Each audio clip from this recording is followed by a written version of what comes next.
नमस्कार साथियों, ना रुकना है ना थकना है, बस मेहनत करके लक्ष्य को पाना है।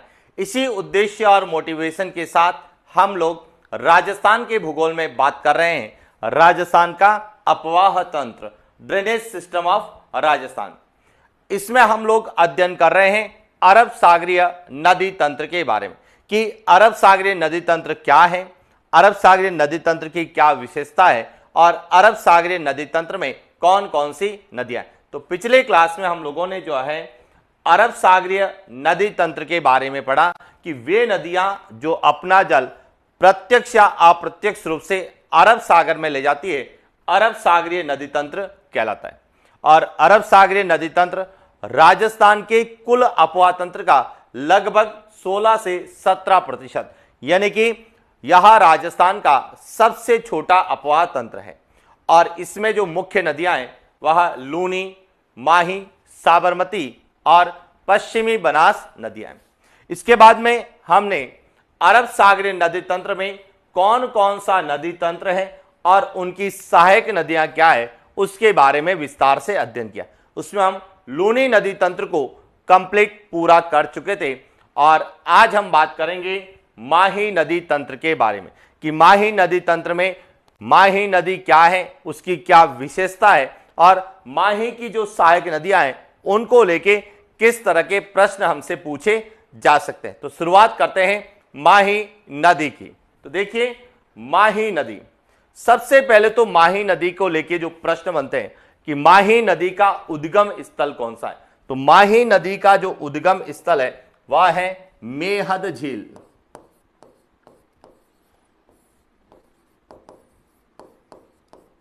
मेहद झील किस राज्य में है? मध्य प्रदेश। यानी कि माही नदी मेहद झील मध्य प्रदेश से निकलती है और राजस्थान में प्रवेश खांडू बांसवाड़ा। खांडू बांसवाड़ा से यह राजस्थान में प्रवेश करती है। इसके बाद इसका प्रवाह क्षेत्र यह राजस्थान के दो जिलों में बहती है, एक बांसवाड़ा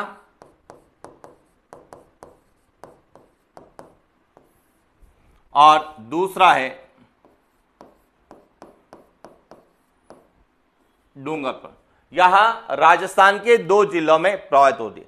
वर्तमान में यदि हम बात करें तो इसका प्रवाह क्षेत्र या जो माही बेसिन है उसमें प्रतापगढ़, डूंगरपुर के साथ साथ बांसवाड़ा, डूंगरपुर के साथ साथ प्रतापगढ़ को भी माही बेसिन का भाग माना जाता है। क्लियर हो गया। इसके बाद इसका समाप्ति स्थल, इसका समाप्ति स्थल है खंबात की खाड़ी।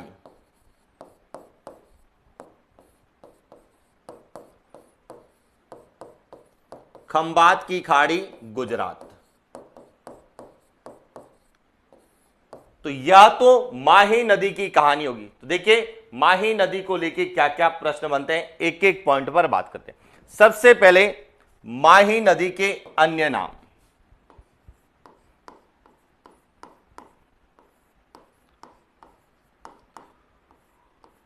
माही नदी को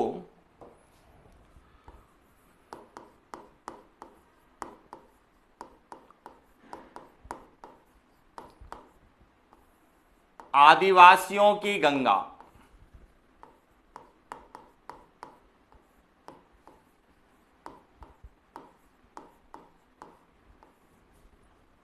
काठल की गंगा और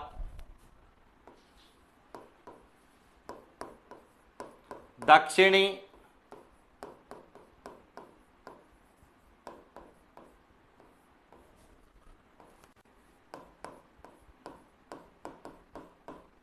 राजस्थान की गंगा कहा जाता है। यानी कि माही नदी का अन्य नाम क्या है? आदिवासियों की गंगा, काठल की गंगा, दक्षिणी राजस्थान की गंगा। और यह प्रश्न कई बार आता है कि आदिवासियों की गंगा किसे कहते हैं? तो माही नदी को कहा जाता है। इसके बाद आता है माही नदी का उद्गम स्थल।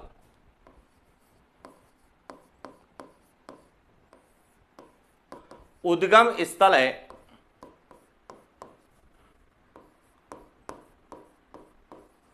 मेहद झील मध्य प्रदेश।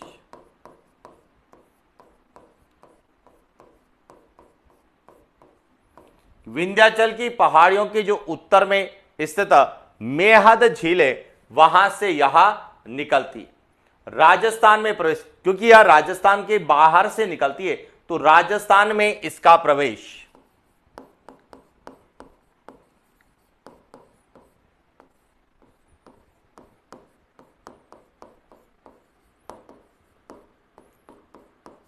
राजस्थान में इसका प्रवेश है खांडू बांसवाड़ा से।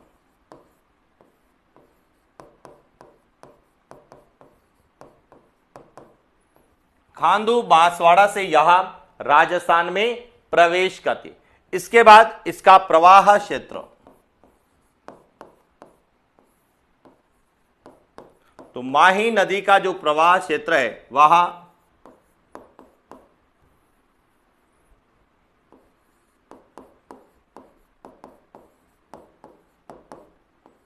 बांसवाड़ा और डूंगरपुर है। लेकिन माही बेसिन में हम बांसवाड़ा डूंगरपुर के साथ साथ प्रतापगढ़ जिले को भी क्या करते हैं, शामिल करते हैं। इसके बाद आता है इसका समाप्ति स्थल।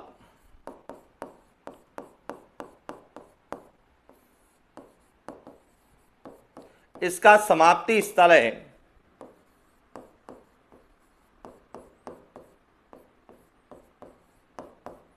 खंभात की खाड़ी गुजरात।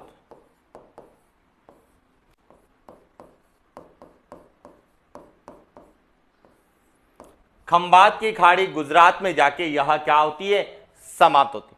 अब इसकी कुल लंबाई का मतलब है उद्गम स्थल से लगाकर समाप्ति तक कुल लंबाई,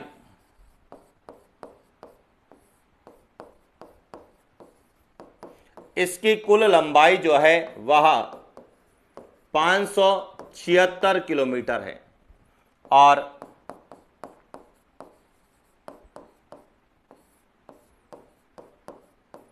राजस्थान में लंबाई, यदि राजस्थान में इसकी लंबाई की बात करें तो 171 किलोमीटर है। तो यह तो माही नदी के बारे में सामान्य जानकारी है कि माही नदी का क्या नाम है, माही नदी का उद्गम स्थल कौन सा है, माही नदी राजस्थान में कहां से प्रवेश करती है, माही नदी का प्रवाह क्षेत्र कौन कौन से जिलों में, माही नदी का समाप्ति स्थल क्या है, माही नदी की कुल लंबाई कितनी है और माही नदी की राजस्थान में लंबाई कितनी। इसके बाद आता है माही नदी की क्या विशेषताएं। तो देखिए माही नदी की विशेषताएं बात करें तो विशेषताओं में सबसे पहली जो विशेषता है वह है माही नदी कर्क रेखा को 2 बार काटती है। माही नदी कर्क रेखा 23.5 डिग्री उत्तरी अक्षांश को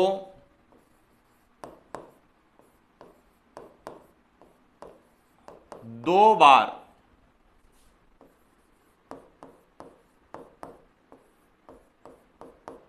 काटते कि कर्क रेखा राजस्थान के डूंगरपुर और बांसवाड़ा जिलों से गुजरती है और माही नदी जब बांसवाड़ा से राजस्थान में प्रवेश करते हुए जब डूंगरपुर से होते हुए गुजरात जाती है तो एक बार वह बांसवाड़ा में काटती है, एक बार वह डूंगरपुर में काटती है। इसीलिए हम कहते हैं कि माही नदी कर्क रेखा को 2 बार काटती है और माही नदी विश्व की एकमात्र नदी है जो कि कर्क रेखा को 2 बार विभाजित करती है। कैसे करती है देखिए, यह जो माही नदी है और कर्क रेखा जो है वह इस प्रकार से है।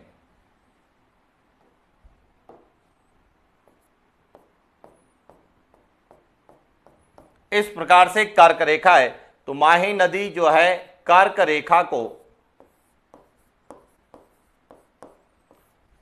2 बार क्या करती है, विभाजित करती है। क्लियर हो गया।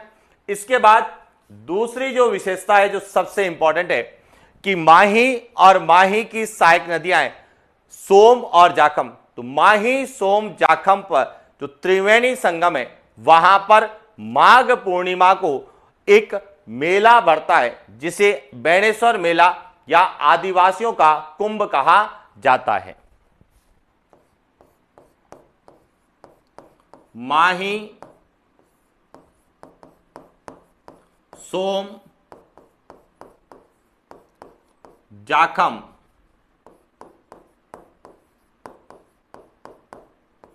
त्रिवेणी संगम पर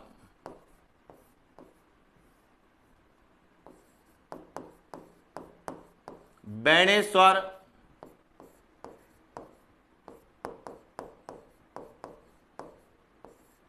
डूंगरपुर में माघ पूर्णिमा को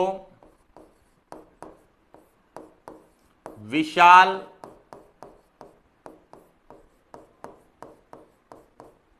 मेला भरता है जिसे आदिवासियों का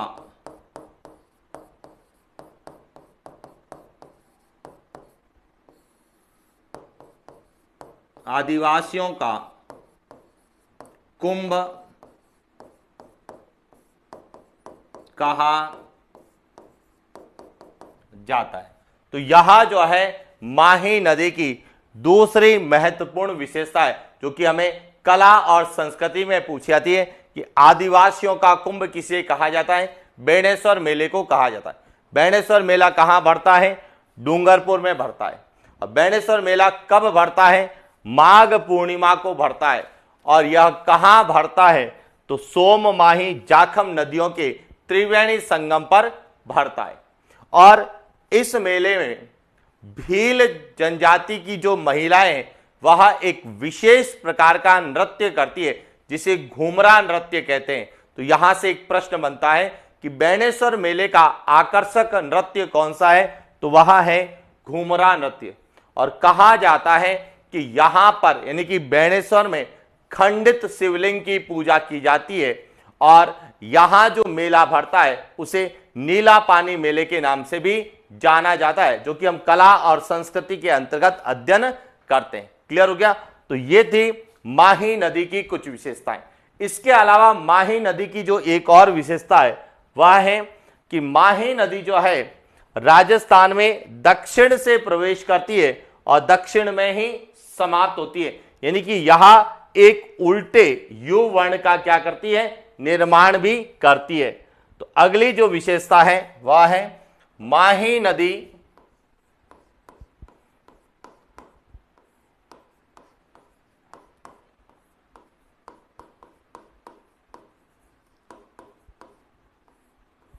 राजस्थान में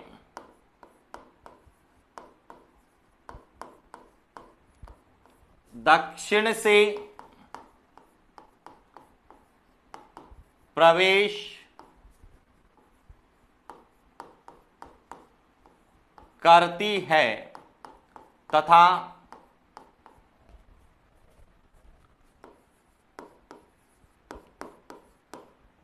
दक्षिण में ही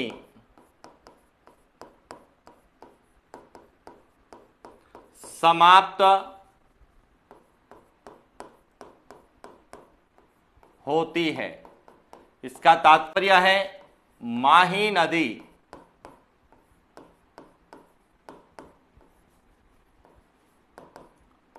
अंग्रेजी के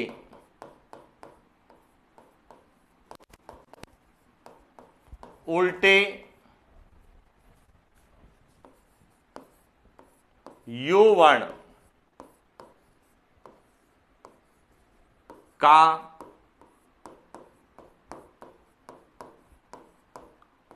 निर्माण करती है। आपसे पूछा जा सकता है कि माही नदी जो है या अंग्रेजी के उल्टे यू वर्ण का निर्माण करने वाली नदी कौन सी है? तो वह माही नदी है। इसके बाद जो माही नदी के आसपास का क्षेत्र है जिसे हम क्या बोलते हैं? माही बेसिन। माही बेसिन को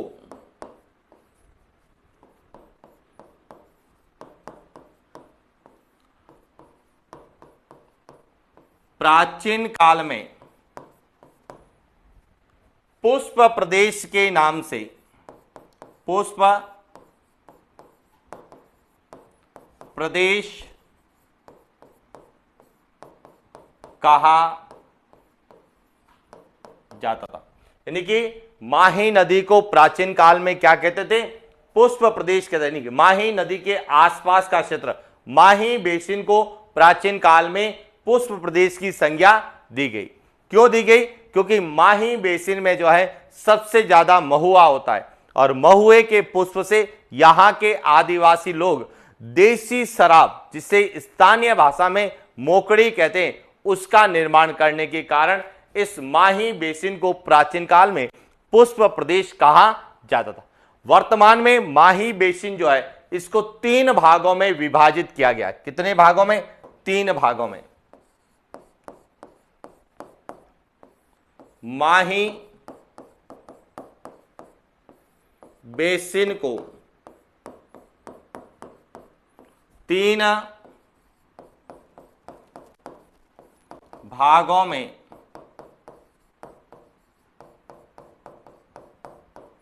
विभाजित किया गया। कौन कौन से हैं? सबसे पहला है छप्पन का मैदान। छप्पन का मैदान जिसका विस्तार है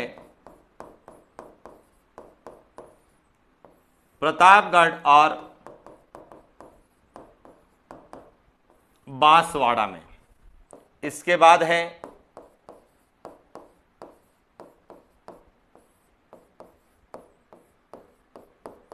कांठल का मैदान, इसका विस्तार है प्रतापगढ़ में। और तीसरा है वांगड़ प्रदेश, इसका विस्तार है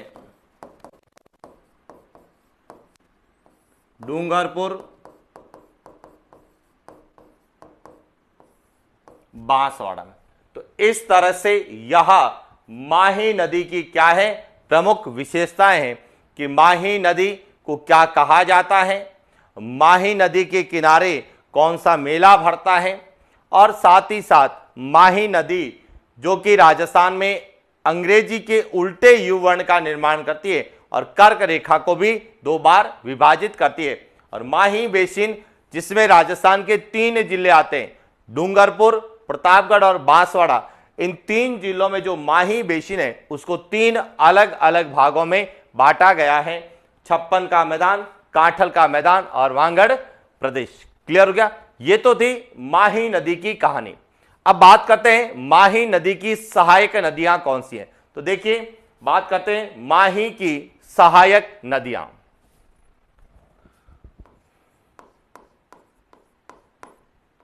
माही नदी की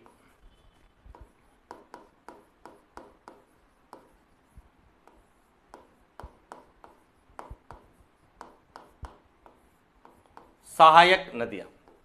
अब देखिए, माही नदी की जो सहायक नदियां हैं उनका प्रश्न कैसे पूछा था। तो सबसे पहले तो माही की सहायक नदियां कौन सी है? तो माही की सहायक नदियों में है, एक तो है ईरू नदी। ईरू नदी जिसे क्या कहा जाता है? एराव नदी भी कहा जाता है। उसके बाद है चाप नदी,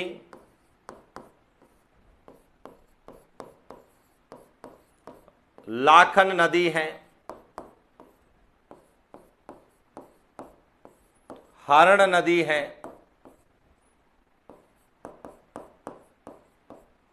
सोम नदी है,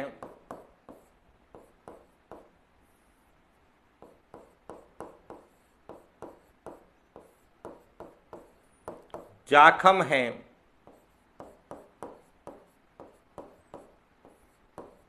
मोरैन नदी है,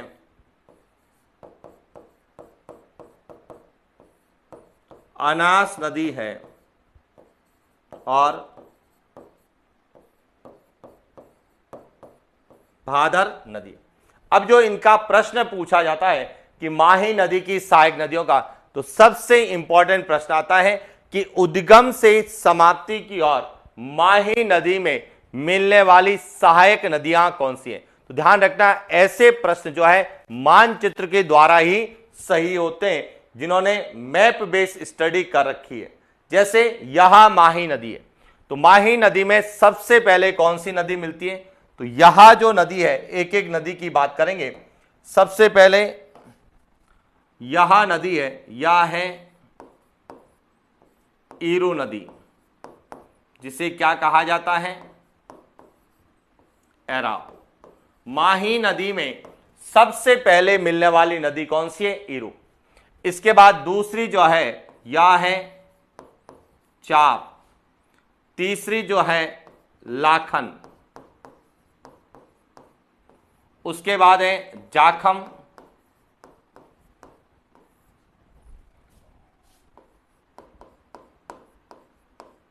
सोम,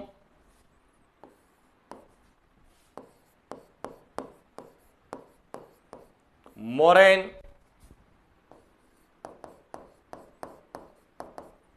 अनास, और सबसे लास्ट में जो मिलती है वह है भादर। तो माही नदी में सबसे पहले कौन सी मिलती है, ईरू या एराव नदी मिलती है, और सबसे अंत में कौन सी मिलती है, भादर। लेकिन भादर जो है वह गुजरात में मिलती है। राजस्थान में सबसे अंत में मिलने वाली कौन सी है, अनास नदी है। तो अब हम जो माही नदी की सहायक नदियों का उद्गम से समाप्ति की और क्रम पूछा जाए, तो ईरो, चाप, लाखन, जाखम, सोम, मोरेन, अनास और भादर नदी है। क्लियर हो गया। अब कई बार जो है इन नदियों की विशेषताओं को पूछा जाता है, और माही नदी की जो सहायक नदियां हैं उनको लेके क्या प्रश्न बनते हैं, एक एक पॉइंट पर हम लोग बात करते हैं, और केवल विशेषताएं यहां से पूछी जाती है, और जो भी पूछी जाएगी उन बिंदुओं पर हम चर्चा करेंगे। तो बात करते हैं माही की सहायक नदियों की। तो यहां माही की सहायक नदियां हैं, उसमें सबसे पहले बात करते हैं ईरू नदी की। ईरू नदी, या जिसे हम कहते हैं एराव नदी। अब देखिए, यहां बांसवाड़ा से निकलती है, बांसवाड़ा में बहती है, और बांसवाड़ा में ही माही नदी में जो है मिल जाती है। इसका मतलब इसका उद्गम स्थल, प्रवास क्षेत्र और समाप्ति स्थल तीनों एक ही होने के कारण इनकी जो है उद्गम, प्रवास क्षेत्र और समाप्ति स्थल नहीं पूछे जाते। ईरू या एराव नदी की विशेषता पूछी जाती है। क्या विशेषता है, देखिए इसकी विशेषता है, ईरू नदी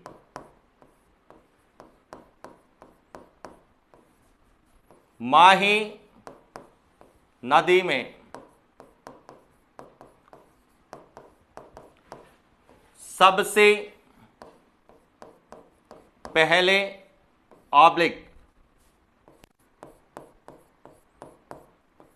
माही बजाज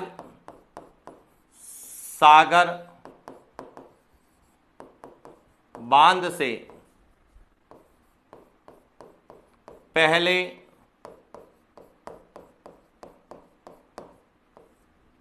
मिलने वाली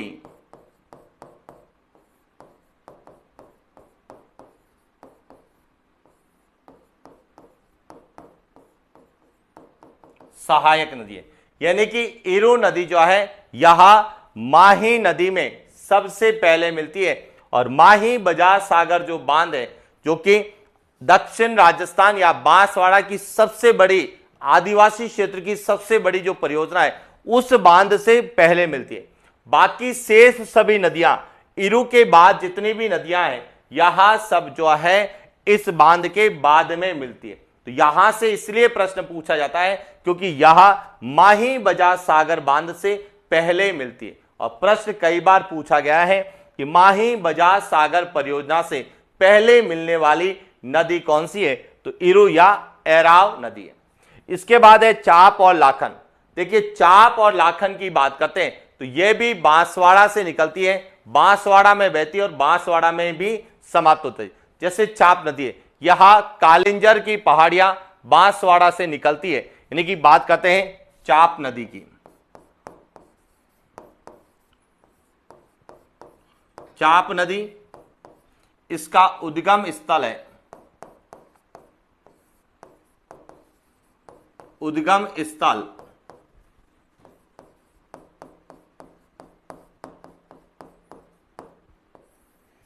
कालिंजरा की पहाड़ियां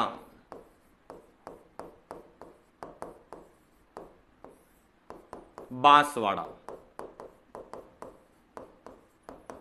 कालिंजरा की पहाड़ियां बांसवाड़ा से निकलती हैं। प्रवाह क्षेत्र, प्रवाह क्षेत्र इसका बांसवाड़ा है और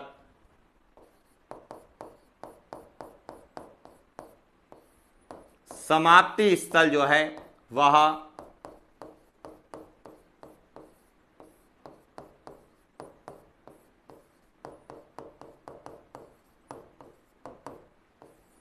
माही नदी बांसवाड़ा है।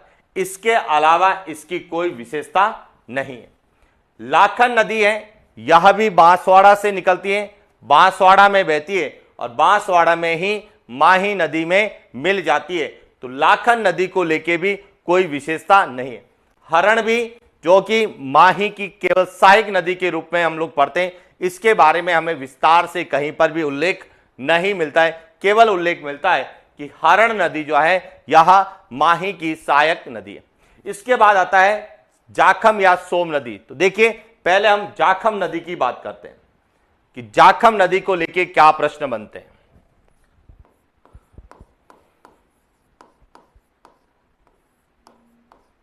जाखम नदी उद्गम स्थल,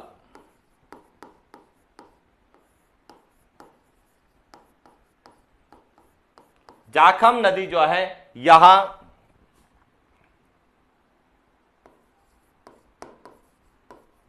भावर माता की पहाड़ियां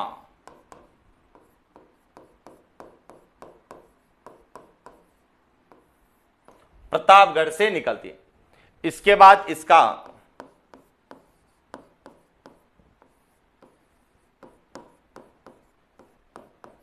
प्रवाह क्षेत्र, अब देखिए जाखम नदी का जो प्रवाह क्षेत्र है यहां प्रतापगढ़ से उदयपुर होते हुए कहां आती है? डूंगरपुर। प्रतापगढ़, इसके बाद उदयपुर, उदयपुर की केवल थोड़ी सी सीमा को टच करती हुई यहां डूंगरपुर आती है। तो इसका प्रवाह क्षेत्र 3 जिलों में, पहले हम प्रतापगढ़ और डूंगरपुर पढ़ते हैं, लेकिन जब अपन मानचित्र को देखते हैं तो पता चलता है कि डूंगरपुर और प्रतापगढ़ के बीच में थोड़ा सा भाग जो है उदयपुर का आता है। और जब यहां भंवर माता की पहाड़ियों से निकलती है तो वह डूंगरपुर से प्रतापगढ़ से उदयपुर के रास्ते फिर यह कहां आती है? डूंगरपुर में आती है। फिर इसके बाद इसकी समाप्ति स्थल,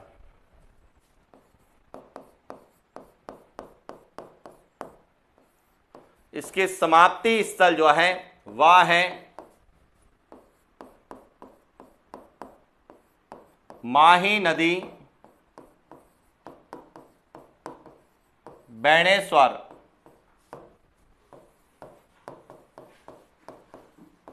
डूंगरपुर। यहां जो है बेणेश्वर डूंगरपुर में माही नदी में मिल जाती है। इसके बाद जो नदी है वह है सोम नदी। सोम नदी की बात करें तो इसका उद्गम स्थल जो है, उद्गम स्थल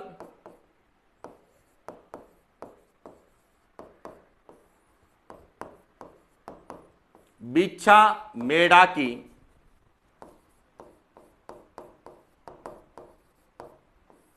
पहाड़ियां उदयपुर। बिच्छामेड़ा की पहाड़ियां उदयपुर से यहां निकलती हैं।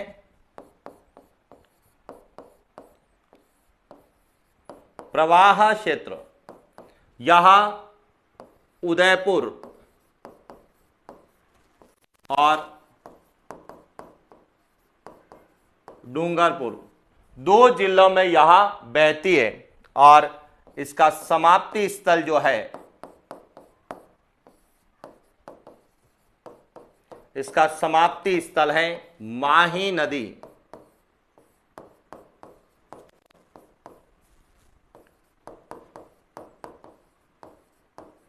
बेणेश्वर,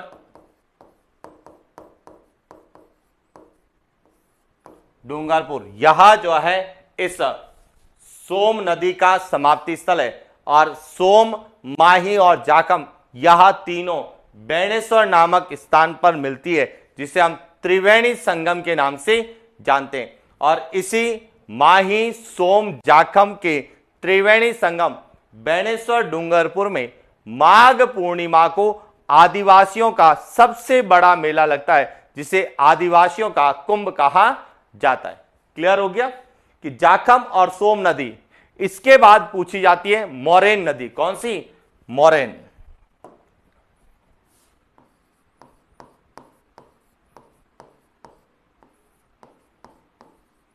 मोरेन नदी जो है इसका उद्गम स्थल,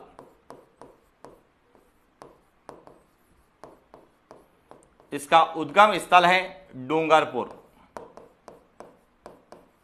या डूंगरपुर की पहाड़ियां।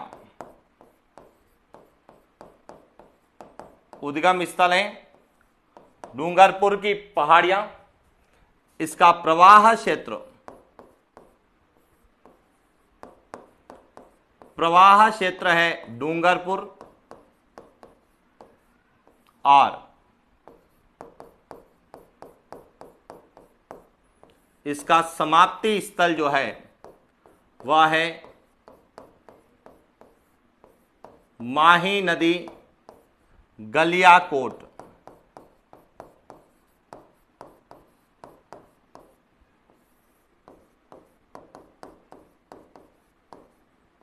डूंगरपुर, यानी कि यह जो मोरेन नदी है यह डूंगरपुर की पहाड़ियों से निकलती है और डूंगरपुर की पहाड़ियों से निकलकर डूंगरपुर में बहती है और यह गलियाकोट के निकट माही नदी में मिल जाती है।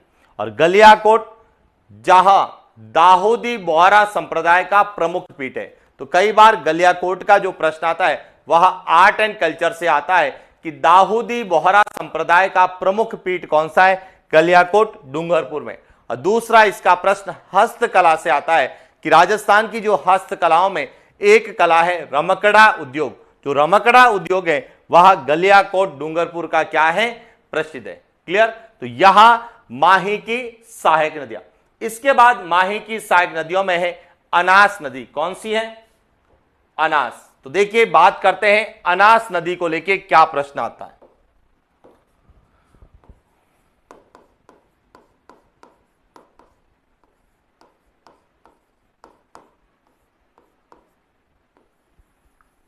अनास नदी सबसे पहला इसका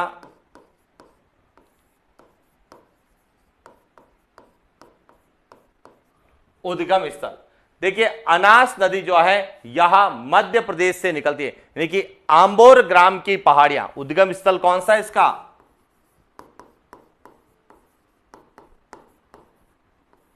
आंबोर ग्राम की पहाड़ियां, मध्य प्रदेश। यह आंबोर ग्राम की पहाड़ियां मध्य प्रदेश से निकलती है। तो जब मध्य प्रदेश से निकलती है तो राजस्थान में प्रवेश, राजस्थान में जो इसका प्रवेश है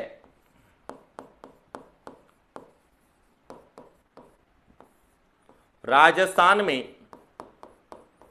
प्रवेश, राजस्थान में यहां मेलेडी खेड़, बांसवाड़ा से राजस्थान में क्या करती है? प्रवेश करती है। इसके बाद इसका प्रवाह क्षेत्र कि राजस्थान में प्रवेश करने के बाद यह बांसवाड़ा, डूंगरपुर 2 जिलों में यह बहती है। बांसवाड़ा, डूंगरपुर में बहती है। और इसके बाद इसका समाप्ति स्थल, समाप्ति स्थल है इसका माही नदी, गलियाकोट के निकट डूंगरपुर, गलियाकोट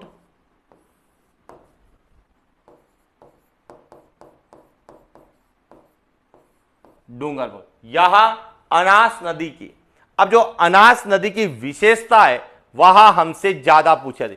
अनास नदी जो है यह राजस्थान में माही नदी में सबसे अंत में मिलने वाली नदी है। ये ध्यान रखना, माही नदी, सॉरी अनास नदी, अनास नदी राजस्थान में माही नदी में, माही नदी में सबसे अंत में, सबसे अंत में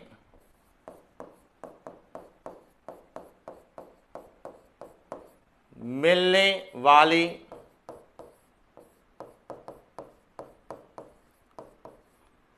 सहायक नदी।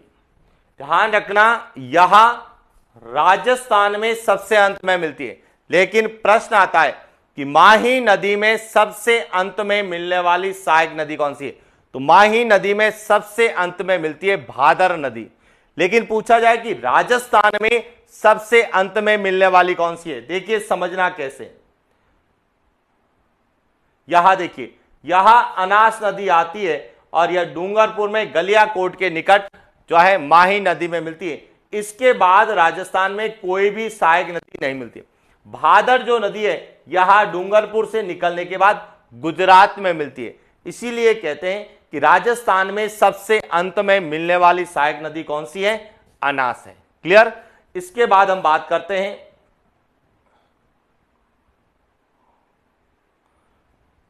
अंतिम जो सहायक नदी है जिसे हम कहते हैं भादर नदी।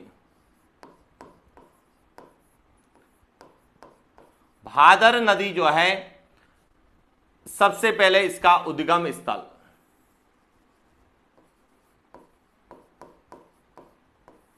इसका उद्गम स्थल है डूंगरपुर, या कई जगह लिखा हुआ है डूंगरपुर की पहाड़ियां। डूंगरपुर से यहां निकलती है। डूंगरपुर में जो है कंगुआ गांव है, कंगुआ गांव के समीप यह डूंगरपुर से निकलती है। इसके बाद इसका प्रवाह क्षेत्र, इसका जो प्रवाह क्षेत्र है वह राजस्थान में केवल एक ही जिले में है, डूंगरपुर में, क्योंकि यह डूंगरपुर से निकलती है और डूंगरपुर में बहने के बाद यह गुजरात चली जाती है और गुजरात में यह जाके माही नदी में मिलती है। तो इसका जो समाप्ति स्थल है, समाप्ति स्थल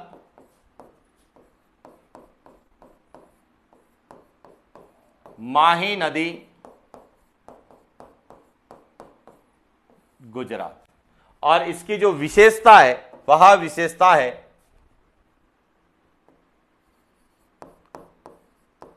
भादर नदी माही नदी में सबसे अंत में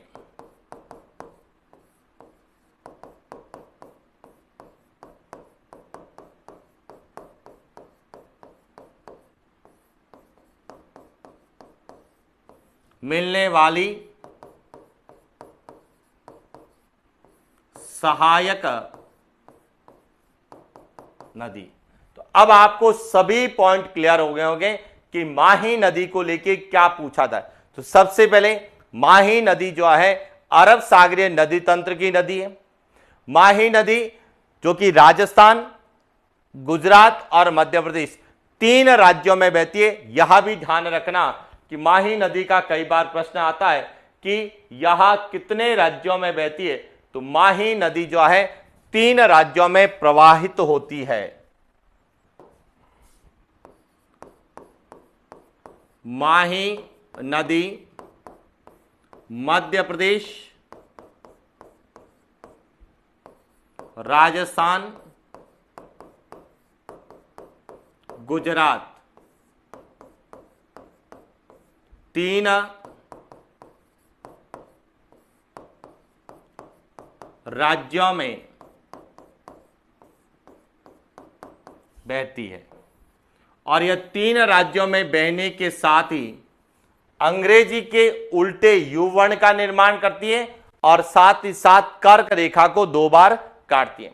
और माही की सहायक नदियों में जो प्रश्न आते हैं वह आते हैं उद्गम से समाप्ति की ओर, यानी उद्गम से मुहाने की ओर माही नदी में मिलने वाली नदियों का क्रम पूछा जाता है। और जो हमने क्रम लिखा है, कौन सा क्रम, यह जो क्रम लिखा है यह उद्गम से समाप्ति की ओर क्रम लिखा है। और इसमें सबसे पहले इरु या एराव नदी मिलती है, राजस्थान में सबसे अंत में अनास मिलती है और माही में सबसे अंत में कौन सी, भादर नदी मिलती है। तो ये था हमारा माही नदी को लेके जो भी कॉन्सेप्ट पूछे जाते हैं, जो भी फैक्ट पूछे जाते हैं और साथ ही साथ उनकी सहायक नदियों को लेके जो भी हमें पूछा जाता है। और इसके बाद जो है हम बात करने वाले हैं कि अरब सागरीय नदी तंत्र में माही नदी के बाद में जो और मुख्य नदियां हैं उनके बारे में भी हम विस्तार से चर्चा करने वाले हैं। जैसे साबरमती नदी है और जो है पश्चिमी बनास नदी, जिनको लेके प्रश्न बहुत कम पूछे जाते हैं लेकिन एग्जाम में पूछे जरूर जाते हैं। तो बात करेंगे जो है साबरमती नदी और पश्चिमी बनास नदी की। अब बात करते हैं साबरमती नदी की। देखिए, साबरमती नदी की राजस्थान में ज्यादा विशेषता नहीं है। साबरमती नदी राजस्थान से निकलती है लेकिन मुख्य रूप से यह गुजरात में बहती है, इसीलिए इसके संबंधित जो भी विशेषताएं वह गुजरात की। लेकिन यदि राजस्थान से जो प्रश्न बनते हैं, क्योंकि राजस्थान से निकलती है, राजस्थान के अपवास क्षेत्र के अंतर्गत यह आती है, तो राजस्थान को लेके क्या प्रश्न बनते हैं उन पर बात करते हैं। तो सबसे पहले साबरमती नदी जो है इसका कोई अन्य नाम नहीं है। उद्गम स्थल आपको याद रखना है, यह अरावली की पहाड़ियां,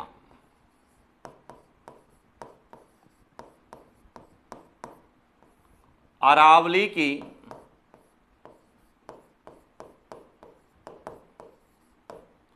पहाड़ियां उदयपुर से यहां निकलती है और उदयपुर से निकलने के बाद यह गुजरात जाती है और गुजरात में यहां जो है खंबात की खाड़ी में जाके किस में मिल जाती है, अरब सागर में मिल जाती है या खंबात की खाड़ी में मिल जाती है। तो अब देखिए साबरमती नदी को लेके जो प्रश्न आते हैं, तो सबसे पहला है इसका उद्गम स्थल। उद्गम स्थल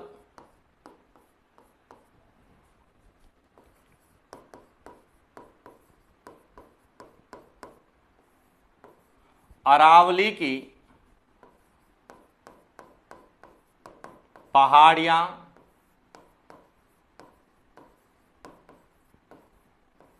उदयपुर। इसके बाद इसका प्रवाह क्षेत्र, प्रवाह क्षेत्र उदयपुर और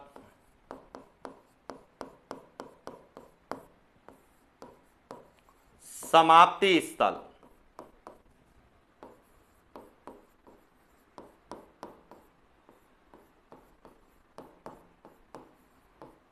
खंबात की खाड़ी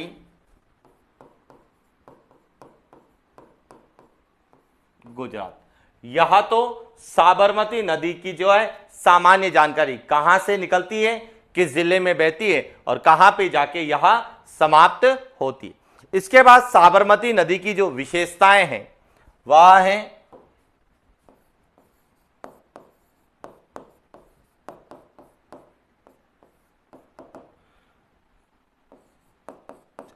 साबरमती नदी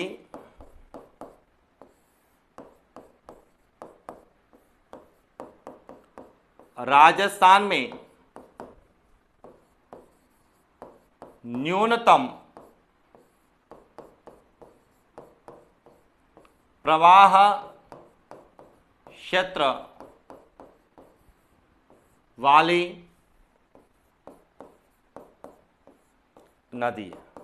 राजस्थान में सबसे कम जो प्रवाह क्षेत्र है, क्योंकि मुख्य नदियां जितने भी हम लोग पढ़ेंगे उसमें न्यूनतम प्रवाह क्षेत्र किस नदी का है? साबरमती का है। और इसीलिए इसका प्रश्न आता है कि कौन सी नदी राजस्थान से निकलती है लेकिन राजस्थान में नहीं बहती है? तो साबरमती नदी जिसका प्रवाह क्षेत्र कम है, यहां राजस्थान से निकलती है लेकिन राजस्थान में नहीं बहती, यहां जो है मुख्य रूप से गुजरात में बहती है। और इसीलिए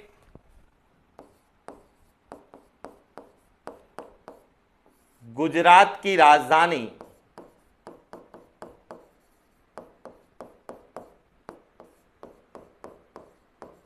गांधीनगर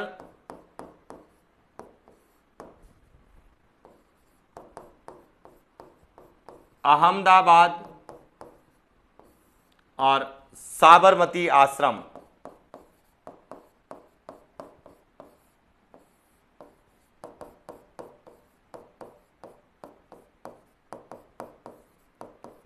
साबरमती नदी के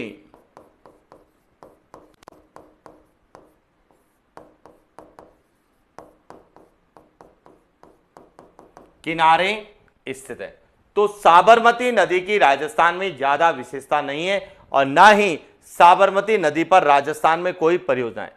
इसके बाद साबरमती नदी की जो सहायक नदियां हैं, इनको लेके कई बार प्रश्न पूछे जाते हैं कि साबरमती नदी की सहायक नदियां कौन सी है। तो देखिए, साबरमती नदी की सहायक नदियां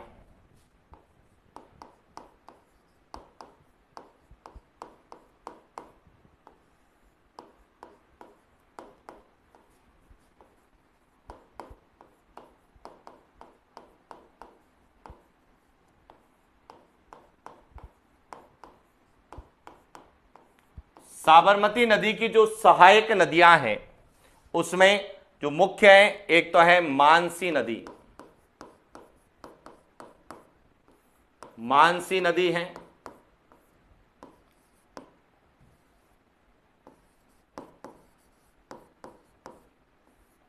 वाकल नदी है,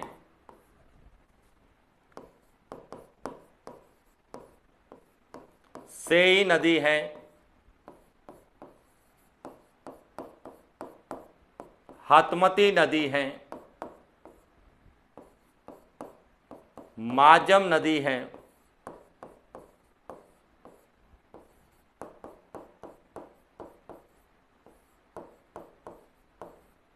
बेतरक है और मसवा नदी। यह सभी जो है साबरमती की सहायक नदियां। अब इसमें से जो है मुख्य रूप से जो पूछी जाती है वह मानसी और वाकल पूछी जाती है कि मानसी वाकल परियोजना, मानसी वाकल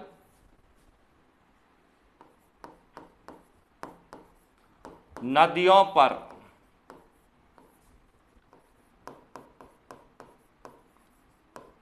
राजस्थान की सबसे लंबी जल सुरंग देवास जल सुरंग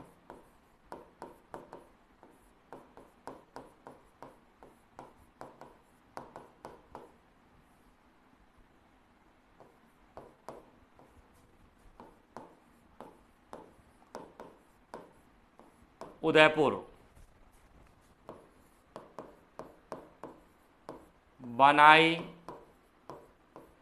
गई है, जिसकी लंबाई लगभग 11.2 किलोमीटर है, जो कि राजस्थान की सबसे लंबी जल सुरंग है। देवास जल सुरंग कहां बनाएगी? उदयपुर में मानसी वाकल नदियों पर, यानी कि मानसी वाकल परियोजना के तहत बनाएगी। इसके बाद दूसरी जो विशेषता है वह सेई परियोजना की पूछी थी।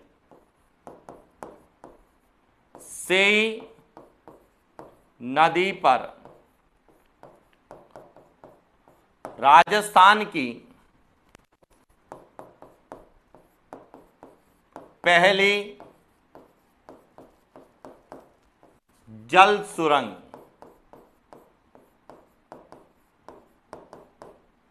सेई जल सुरंग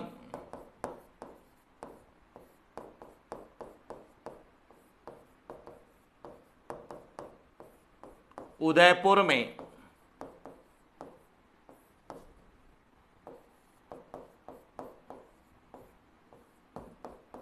बनाई गई। यानी कि राजस्थान की जो पहली जल सुरंग है वह सेई जल सुरंग उदयपुर में, जो कि सेई नदी पर बनाई गई। और राजस्थान की सबसे लंबी जो जल सुरंग है देवास जल सुरंग, वह भी उदयपुर में बनाई गई। तो यह थी साबरमती नदी, जिसको लेके हमें प्रश्न पूछे जा सकते हैं। इसके बाद जो आती है वह है पश्चिमी बनास नदी।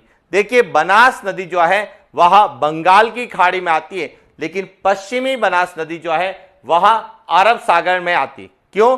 क्योंकि बनास नदी वह अरावली के पूरब में प्रवाहित होती है, और जो अरावली के पूरब की नदियां हैं वह बंगाल की खाड़ी की है, और पश्चिमी बनास नदी अरावली के पश्चिम में प्रवाहित होती है। और जो अरावली के पश्चिम में प्रवाहित नदियां हैं वे सभी अरब सागरीय नदी तंत्र में जाती है। तो इसीलिए ध्यान रखना, पश्चिमी बनास नदी जो है वह अरब सागरीय नदी तंत्र की है। तो बात करते हैं पश्चिमी बनास नदी की। तो देखिए, पश्चिमी बनास नदी की भी राजस्थान में ज्यादा विशेषता नहीं है। सबसे पहले बात करें पश्चिमी बनास नदी का जो उद्गम स्थल है वह है नया सनवाड़,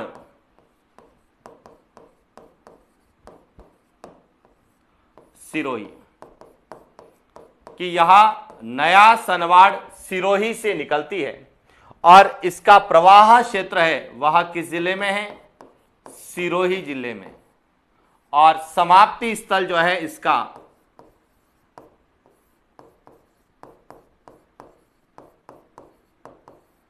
कच्छ की खाड़ी। कहां पे है? गुजरात में। तो देखिए, पश्चिमी बनास की बात करें तो उद्गम स्थल, इसका जो उद्गम स्थल है वह है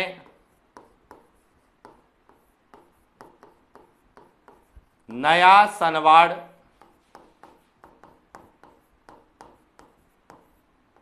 सिरोही। इसके बाद इसका प्रवाह क्षेत्र, इसका प्रवाह क्षेत्र है वह है सिरोही, और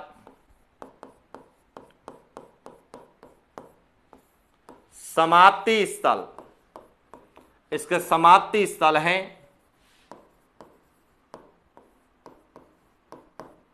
कच्छ की खाड़ी, गुजरात।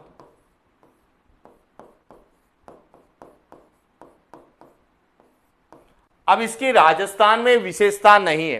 राजस्थान में केवल इस पर एक बांध बनाया गया है जिसे हम पश्चिमी बनास परियोजना कहते हैं, और पश्चिमी बनास परियोजना पश्चिमी बनास नदी पर सिरोही जिले में, और यह सिरोही जिले की मुख्य परियोजना है। लेकिन इसकी विशेषता यदि बात करें तो केवल गुजरात में है, और वह विशेषता है कि गुजरात का प्रमुख शहर, गुजरात का शहर डीसा, डीसा पश्चिमी बनास नदी, पश्चिमी बनास नदी के किनारे स्थित है। क्लियर हो गया? तो ये थी पश्चिमी बनास नदी। अब पश्चिमी बनास नदी की सहायक नदियों की बात करें तो पश्चिमी बनास नदी की दो प्रमुख सहायक नदियां हैं। पश्चिमी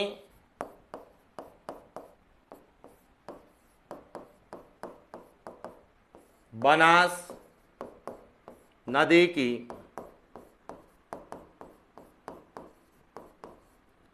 सहायक नदियां, जिसमें मुख्य हैं एक तो सीपू और दूसरी है सूकली। यह जो दोनों नदियां हैं यह पश्चिमी बनास की जो है प्रमुख सहायक नदियां हैं। तो पश्चिमी बनास नदी कहां से निकलती है, पश्चिमी बनास नदी का प्रवाह क्षेत्र कौन सा जिला है, पश्चिमी बनास नदी कहां जाके समाप्त होती है और इसकी सहायक नदियां कौन सी है, यह था पश्चिमी बनास नदी तंत्र। और इसी के साथ जो है हमारा अरब सागरीय नदी तंत्र की जो भी नदियां हैं, चाहे वह लूनी नदी तंत्र है, माही नदी तंत्र है, साबरमती नदी तंत्र है या पश्चिमी बनास नदी तंत्र है, उनको लेके क्या क्या प्रश्न पूछे जाते हैं उन पर हमने विस्तार से चर्चा की और साथ ही साथ उनको लेके क्या नए प्रश्न पूछे जा सकते हैं उन पर भी हम लोगों ने बात की, जिसमें मुख्य रूप से जो भी ये नदियां हैं इनके सहायक नदियों को लेके ज्यादा प्रश्न पूछे जाते हैं कि कौन सी किसकी सहायक नदी है या नहीं है। और साथ ही आपसे यह भी पूछा जा सकता है कि इनमें से कौन सी अरब सागरीय नदी तंत्र से संबंधित है और कौन सी अरब सागरीय नदी तंत्र से संबंधित नहीं है। तो इसीलिए सबसे पहले तो आपको अरब सागरीय नदी तंत्र में कौन कौन सी नदियां आती है उस पर विशेष फोकस करना और उसके बाद अरब सागरीय तंत्र में जो मुख्य नदियां हैं उनको पढ़ना, उनकी विशेषताओं को पढ़ना, साथ ही उनकी सहायक नदियों को पढ़ना और उन सहायक नदियों को कैसे पूछा जा सकता है उस पर हमने चर्चा की। तो यह था हमारा सेशन और इसी के साथ हमारा अरब सागरीय नदी तंत्र जो है कंप्लीट होता है। मिलते हैं अगली क्लास। Thank you.